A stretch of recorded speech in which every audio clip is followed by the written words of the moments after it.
The Democratic Unionist Party is a unionist political party in Northern Ireland favouring British identity. It was founded in 1971 during the Troubles by Ian Paisley, who led the party for the next 37 years. Now led by Arlene Foster, it has, by a margin of one, the most seats in the Northern Ireland Assembly, and it is the fifth largest party in the House of Commons of the United Kingdom. The DUP evolved from the Protestant Unionist Party and has historically strong links to the Free Presbyterian Church of Ulster, the church Paisley founded.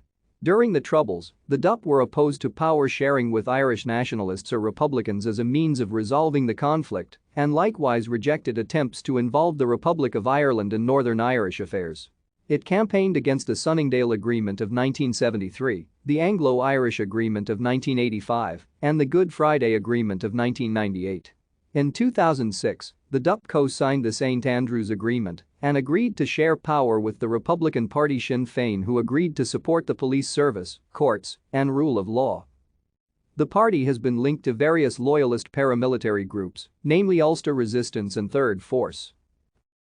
Thank you for watching. Like and subscribe if you would like to view more of our videos. Have a nice day.